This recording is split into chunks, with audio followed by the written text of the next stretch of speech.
نحمده ونصلي ونسلم على رسول الكريم اما بعد اعوذ بالله من الشیطان الرجیم بسم اللہ الرحمن الرحیم واما من خاف مقام ربه ونهى النفس عن الهوى فإن الجنة هي المأوى صدق الله العظيم إن الله وملائكته يصلون على النبي يا أيها الذين آمنوا صلوا عليه وسلموا تسليما درود پاک باواز بلکلی الصلاۃ والسلام علیک یا سیدی یا رسول اللہ وعلی آلک واصحابک یا سیدی یا حبیب اللہ الصلاۃ والسلام علیک یا سیدی یا خطب المرسلین وعلى آلك وأصحابك يا سيدي يا رحمة للعالمين۔ اللہ رب العزت کی حمد و ثنا اور اس کے پیارے حبیب حضور احمد مجتبیٰ محمد مصطفیٰ علیہ تحیۃ و ثنا کی بارگاہ بے کس پناہ میں ہدیہ درود و سلام کے بعد حاضرین و سامعین محترم، اللہ رب العزت کا بے پایہ فضل و احسان ہے جس کی توفیق سے ہم جمعۃ المبارک کی ان بابرکت ساعتوں میں اس کے گھر میں حاضر ہیں۔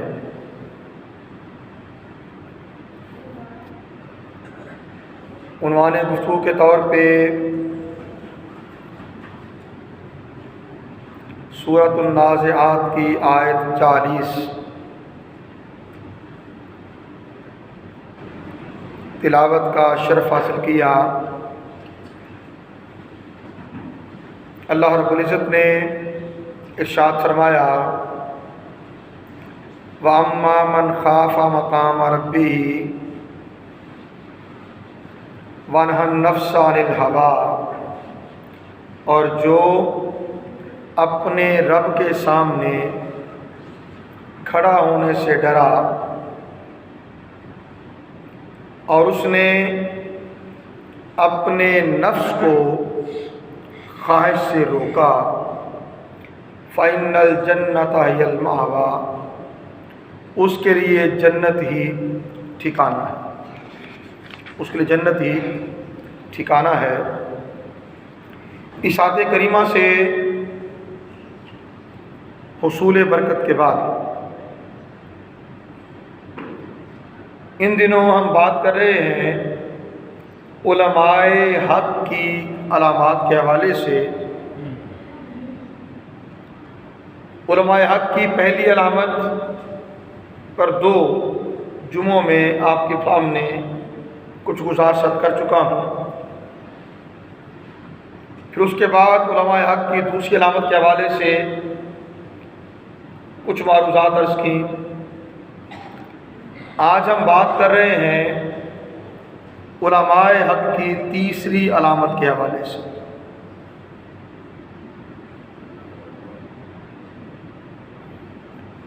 امام غزالی احیاء علوم الدین میں لکھتے ہیں علماء حق کی ایک علامت یہ ہے کہ اس کا مقصود اور توجہ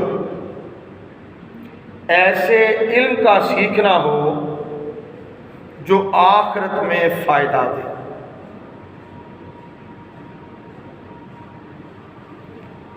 جس کے ذریعے عبادت میں رغبت اور شوق پیدا ہو۔ دوبارہ سن لیجئے، علماء حق کی تیسری علامت یہ ہے کہ اس کا مقصود ایسے علم کا سیکھنا ہو جو آخرت میں فائدہ دے، جو آخرت میں فائدہ دے، اور اس کے ذریعے اللہ کی عبادت کرنے میں، اللہ کی بندگی کرنے میں رغبت اور شوق پیدا ہو، اور ایسے علوم سے وہ گریز کرنے والا ہو جن کا فائدہ کم ہے، یا جن کے ذریعے فقط بحث و مباحثہ، مناظرہ، لڑائی جھگڑا یہ جنم لیتا ہو۔ گویا عالم حق طلب علم میں بھی اس علم کو حاصل کرتا ہے جو اسے بندگی سکھانے والا ہے، بندگی کا ادب دینے والا ہے، بندگی کے طریقے اور سلیقے سکھانے والا ہے، اور بندگی کرتے ہوئے آخرت میں فائدہ حاصل کرنے والا ہے۔ اس کے علم کے اصول کا مقصود دنیا کی واہ واہ نہیں ہے، کسی کو پچھاڑ دینا، شکست دے دینا، بحث و مباحثہ میں ڈال کر الجھا دینا، یا جھگڑا اور فساد پیدا کرنا، اس کے علم کا یہ مقصد نہیں ہوتا، اس کے علم کا یہ مقصد نہیں ہوتا۔ امام غزالی کہتے ہیں جو شخص ایسے علم سے رخ موڑتا ہے جو اعمال پر مبنی ہے، اور ایسا علم سیکھتا ہے جو لڑائی جھگڑے پر مبنی ہے، وہ اس مریض کی طرح ہے، وہ اس مریض کی طرح ہے جو بہت سے مرضوں میں مبتلا ہے، جسے بہت سی بیماریاں لگی ہیں، اور ایسے تنگ وقت میں جب اسے بہت سی بیماریاں لگ چکی ہیں، وہ کسی ماہر معالج سے، کسی ماہر طبیب سے، کسی ڈاکٹر سے جا ملے، جبکہ اس کی موت جلد متوقع ہے، اور اس وقت میں بجائے اس کے کہ وہ اپنے مرض کا علاج ڈھونڈے، وہ ادویات کے خواص میں لگا رہے ہیں۔ یہ دوائی کون سی ہے، اس کی خصوصیت کیا ہے، اس کے میرٹس کیا ہیں، ڈس میرٹس کیا ہیں؟ میری بات سمجھ آ رہی ہے؟ یہ کیسے فائدہ دے گی، کیوں فائدہ دے گی، اور اگر اسی ایسے استعمال کر رہیں گے تو کیا پھر بھی یہ ہوگا یا نہیں ہوگا؟ گویا مقصود کو پانا اس کی منزل نہیں، ہر جگہ پر قرید کرنا، جھگڑا کرنا، بحث مباحثہ کرنا، وہ اس کا مزاج اور طبیعت ہو۔ بات بات پہ فتوے جڑنا، بات بات پہ فتوے جڑنا، یہ اس کا مزاج ہو۔ وہ یہ سوچنے والا ہو کوئی میرے ساتھ بات کر کے دیکھے، اس کی بولتی بند رکھ رہا ہو تو بات ہوئی۔ جو ایسا سوچنے والا ہے، جو ایسا کرنے والا ہے، وہ عالم حق نہیں، وہ عالم حق نہیں۔ کیوں؟ کیونکہ وہ منزل کا تو دیکھ ہی نہیں رہا، منزل اس کی سوچ میں، فکر میں، ارادے میں شامل ہی نہیں، وہ تو دائیں بائیں الجھ رہا ہے، جھگڑا کر رہا ہے، فساد کر رہا ہے، مناظروں میں لگا ہوا ہے، مناظروں میں لگا ہوا ہے، فلاں کو شکست دے دی، فلاں کی بولتی بند کر دی، فلاں کو میدان سے لڑا دیا، اس کے علم میں حضور سیدی شیخ الاسلام سیدنا ڈاکٹر طاہر القادری دامت برکاتہ العالیہ آپ فرماتے ہیں وہ علم جو عاجزی پیدا نہ کرے،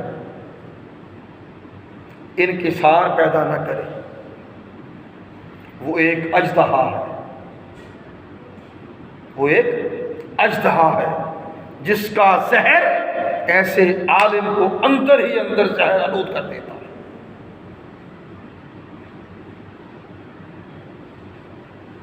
سو عالم حق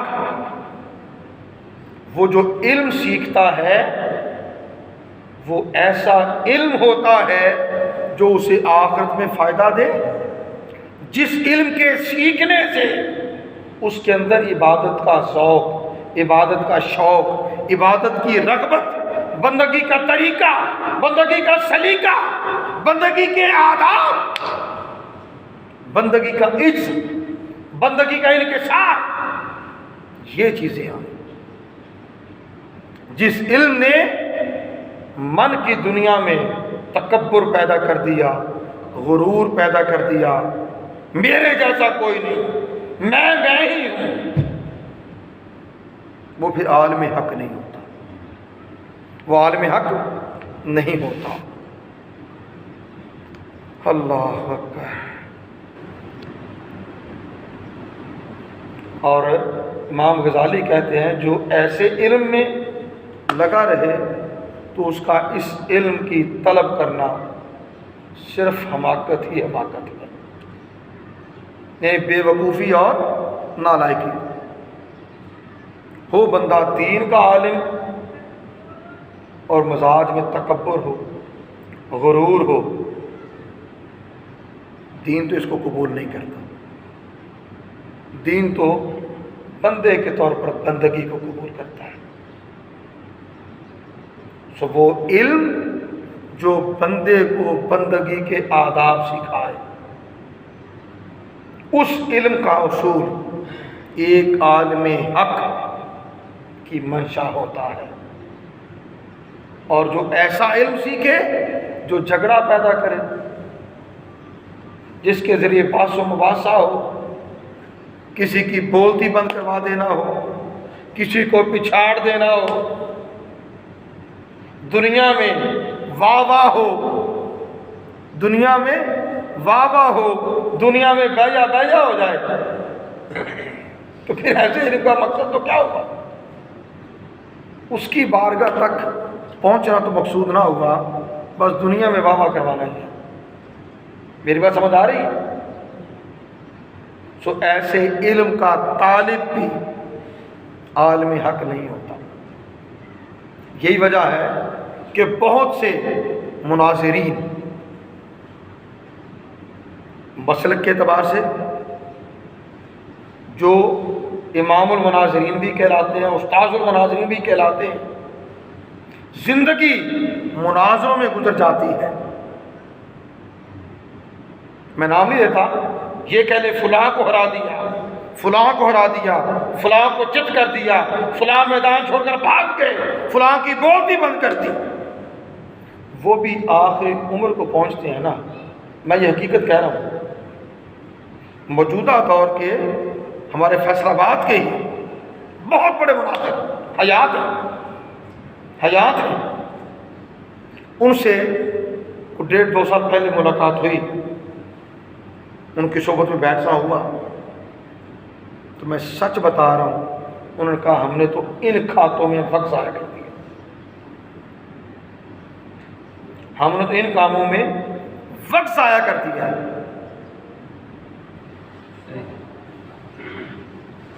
اس کا مطلب کیا ہے؟ عالم حق بے فائدہ کاموں میں وقت بھی ضائع نہیں کرتا۔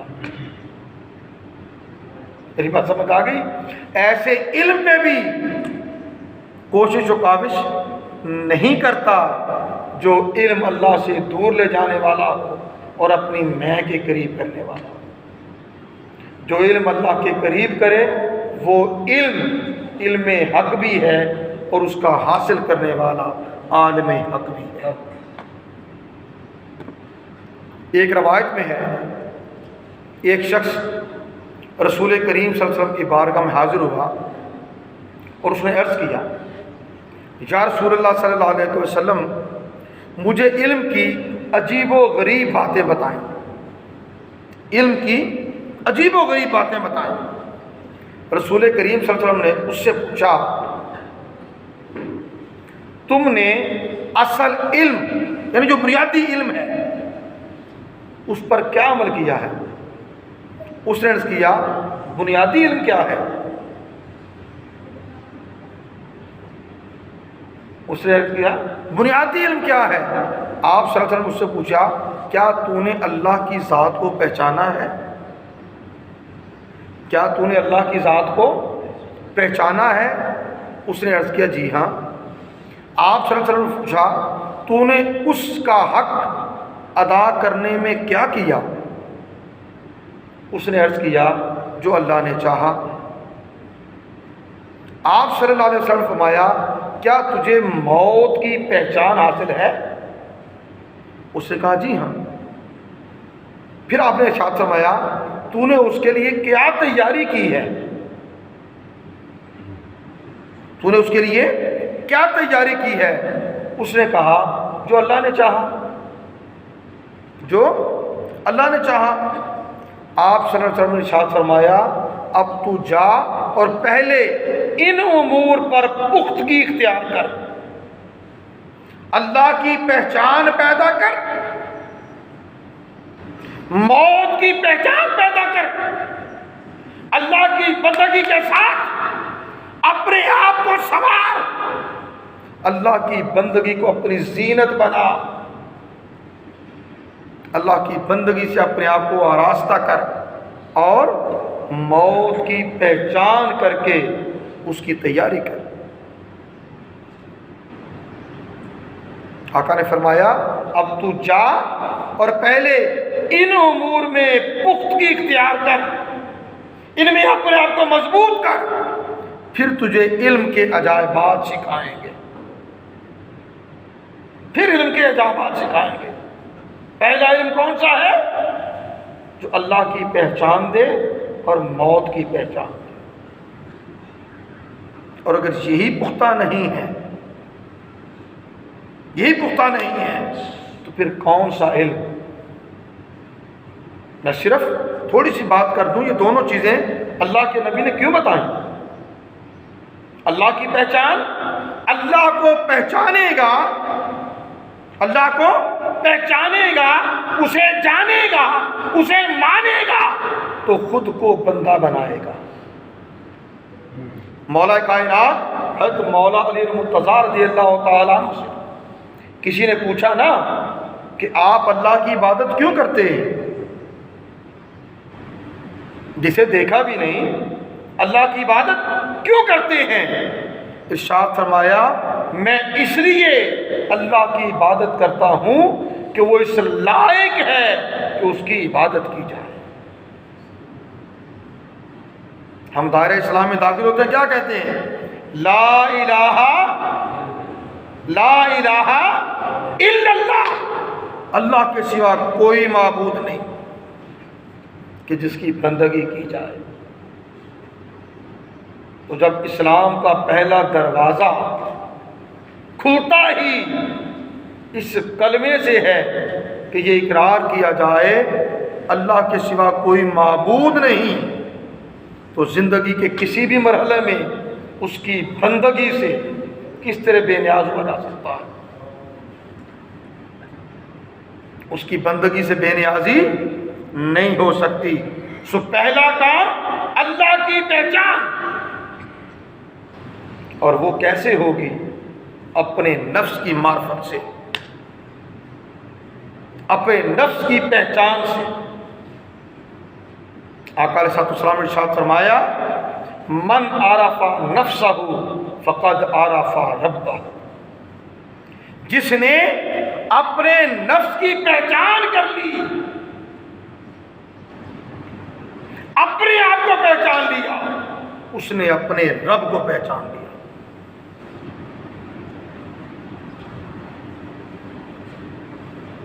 اس نے اپنے رب کو پہچان لیا، اپنے من میں ڈوب کر پاجا سراغ زندگی۔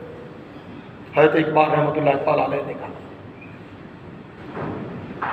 من عرف نفسہ فقد عرف ربہ، جس نے اپنی پہچان کر لی اس نے اپنے رب کو پہچان لیا۔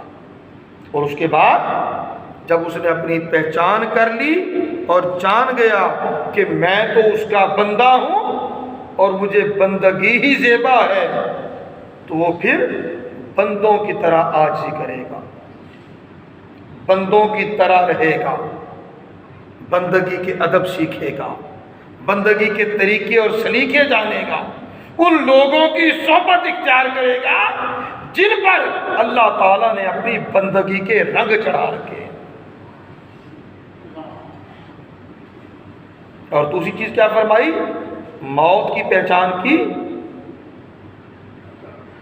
مقصد اپنی موت کی تیاری، موت کے بعد کے حالات، ان کا جواب اور وہ معاملات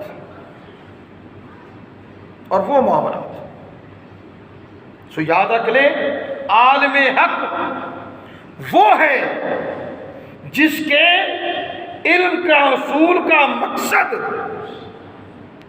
وہ علم سیکھنا ہے جو اسے آخرت میں فائدہ دے اور اس میں عبادت کا ذوق پیدا کرے، عبادت میں رغبت دے، عبادت میں شوق دے، اور ایسے علم سے وہ گریز کرنے والا ہو جس کے ذریعے بحث و مباحثہ، مناظرہ، لڑائی جھگڑا یہ جنم لیتا ہے۔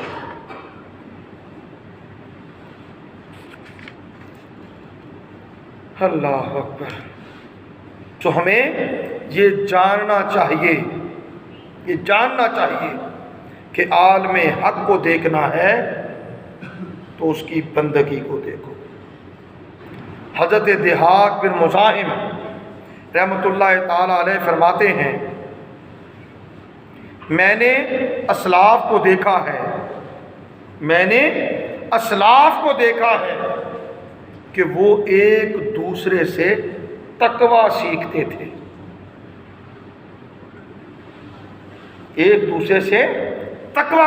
تھے، جبکہ آج کی بات کہیں تو آج کے لوگ صرف کلام کے سوا کچھ نہیں سیکھتے، باتیں ہیں وہ جتنی چاہیں سن لو، جتنی چاہیں کر لو،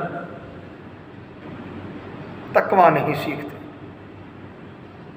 حضرت شقیق بلخی رحمۃ اللہ تعالی علیہ، آپ نے اپنے شاگرد حاتم اصم رحمۃ اللہ تعالی علیہ ان سے فرمایا، یہ ایک طویل مکالمہ ہے، میں اس کا ماحصل آپ کو دے رہا ہوں، جس میں صرف میں اتنی عرض کر دیتا ہوں۔ حضرت حاتم اصم 33 سال حضرت شفیق بلخی رحمۃ اللہ تعالی علیہ ان کی صحبت میں رہے، 33 سال گزار چکے تو حضرت شفیق بلخی رحمۃ اللہ تعالی نے پوچھا، اے حاتم تم نے 33 سال میری صحبت اختیار کیے رکھی، بتا ان 33 سالوں میں کیا سیکھا؟ انہوں نے کہا کہ میں نے ان 33 سالوں میں 8 چیزیں سیکھی۔ کتنی؟ 8 چیزیں سیکھی ہیں۔ آپ نے کہا 33 سال اور صرف 8 چیزیں؟ پھر وہ مکالمے میں 8 چیزیں امام غزالی نے بیان فرمائی ہیں، مگر جب وہ 8 چیزیں حضرت حاتم اصم اپنے شیخ، اپنے استاد حضرت شفیق بلخی رحمۃ اللہ تعالی علیہ ان کو بیان کر چکے تو یہ سن کر حضرت شفیق بلخی نے فرمایا، اے حاتم اللہ تعالیٰ تمہیں توفیق عطا فرمائے، میں نے تورات، انجیل، زبور اور قرآن مجید کے علوم کو دیکھا تو خیر اور دیانت کی سب اصل اور بنیاد انہی 8 چیزوں میں پائی، انہی 8 مسئلوں میں پائی، وہ سب انہی پر محیط ہیں۔ چنانچہ جس نے ان پر عمل کیا اس نے ان 4 آسمانی کتابوں پر عمل کر لیا۔ اسی طرح اس طرح کے علم کو سیکھنے اور سمجھنے کا اہتمام علماء آخرت کرتے ہیں، جبکہ علماء دنیا تو ان کاموں میں مشغول ہوتے ہیں جن کی بدولت مال اور مرتبے کا حصول آسان ہو، اور جن علوم کے ساتھ اللہ تعالیٰ نے انبیاء علیہ السلام کو بھیجا ہے ان علوم کی طرف رخ ہی نہیں کرتے، ان کا رخ ان علوم کی طرف ہوتا ہے جو دنیا کا مال و متاع، عہدہ اور منصب دلاتے ہیں، اور عالم حق ان علوم کا طالب ہوتا ہے جو آخرت میں زیادہ فائدہ بھی دیں اور دنیا میں اسے بندگی سکھائیں، بندگی کا ادب سکھائیں، بندگی کے طور طریقے سکھائیں، اسے تقویٰ دیں، صالحیت دیں، پاکیزگی دیں، طہارت دیں، اس کے ظاہر کو بھی ان اوصاف سے مزین کریں اور اس کا باطن بھی انہی اوصاف سے عبارت ہو۔ اب جو اس راہ پہ چل گیا عالم حق ہو گیا، اور جو دوسری راہ پہ چلا وہ عالم حق تو نہیں ہے اور جو کچھ بھی ہے۔ وما علینا الا البلاغ۔